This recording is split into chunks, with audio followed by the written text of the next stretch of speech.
Halo viewers, ketika pengemudi menekan pedal gas serta-merta throttle valve atau katup throttle akan terbuka. Posisi sudut bukaan katup throttle akan menyesuaikan dengan kedalaman tekan pedal gas dan juga kalkulasi yang dilakukan oleh algoritma ECU. Posisi atau sudut bukaan katup throttle akan dideteksi oleh Throttle Position Sensor atau TPS. Apa itu TPS dan bagaimana cara kerjanya akan dibahas sesaat lagi.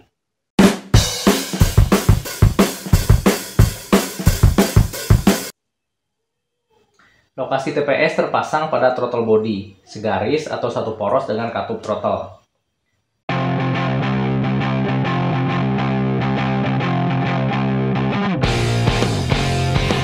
TPS berfungsi mendeteksi posisi sudut bukaan katup throttle. Apa itu katup throttle?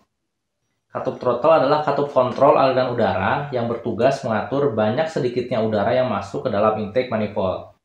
Besar atau kecilnya sudut pembukaan katup throttle tergantung dari kedalaman pedal gas yang ditekan oleh pengemudi atau secara otomatis dikendalikan oleh ECU atau Electronic Control Unit. Katup throttle terpasang pada throttle body sebagai rumahnya. Pada mesin K3PA miliknya Toyota Avanza atau Daihatsu Xenia, TPS didukung oleh komponen penting yaitu suatu variabel resistor atau potensiometer. Suatu instrumen elektronik yang nilai resistensinya dapat berubah-ubah tergantung dari perubahan posisi bukaan katup throttle. Potensiometer merupakan sebuah elemen resistif yang membentuk jalur dengan terminal yang berada di kedua buah ujungnya. Sementara terminal yang berada di tengah berperan sebagai tuas atau wiper untuk menentukan pergerakan pada jalur elemen resistif yang nantinya dapat mempengaruhi naik turunnya nilai tahanan.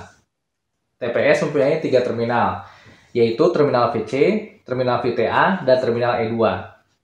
Yang pertama adalah terminal VC, merupakan terminal tegangan referensi. Tegangan referensi diberikan oleh ECU sebesar 5 volt. Yang kedua adalah terminal VTA, yang merupakan terminal untuk tegangan output, yang nilainya bervariasi tergantung dari sudut bukaan katup throttle. Yang ketiga adalah terminal E2, merupakan terminal untuk ground atau massa. Skema ini menggambarkan bagaimana TPS bekerja pada suatu engine management system. Pada saat mesin running, ECU memberikan tegangan referensi sebesar 5 volt sebagai input untuk TPS pada terminal VC. Posisi atau sudut bukaan katup throttle yang digambarkan dengan anak panah warna merah ini akan terus berubah sesuai dengan kondisi pedal gas yang dikendalikan oleh pengemudi.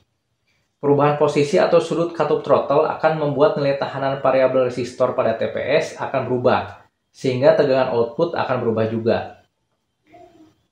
Perubahan tegangan output akan menjadi sinyal input untuk ECU dalam mengelola mesin seperti menentukan durasi injeksi bahan bakar dan menentukan timing ignition atau saat pengapian. Pada buku manual mesin K3PA menunjukkan jika katup throttle dalam posisi tertutup penuh atau dalam kondisi idle, tahanan antara terminal VTA dan E2 berkisar antara 0,3 sampai 5,8 kΩ. Sementara jika katup throttle dalam posisi terbuka penuh atau wide open throttle, tahanan antara terminal VTA dengan terminal E2 berkisar antara 1,98 sampai dengan 9,16 kΩ. TPS memberi informasi kepada ECU mengenai beberapa kondisi mesin, seperti saat idle, saat deselerasi, saat akselerasi, ataupun saat wide open throttle atau pada saat throttle terbuka penuh. Untuk selanjutnya, ECU akan menerima informasi tersebut sebagai input dalam melakukan proses manajemen engine untuk mengatur kinerja aktuator, seperti menentukan saat pengapian dan menentukan durasi waktu penginjeksian bahan bakar. Apabila terjadi kerusakan atau malfunction pada sirkuit TPS, jika diperiksa dengan diagnostic scanner akan muncul DTC P0120 atau jika diperiksa secara manual dengan di-jumper akan muncul kode kedipan 41. Demikian viewers, pembahasan mengenai Throttle Position Sensor, semoga bermanfaat. Silakan berkomentar, terus berkarya, tetap semangat, salam kompeten.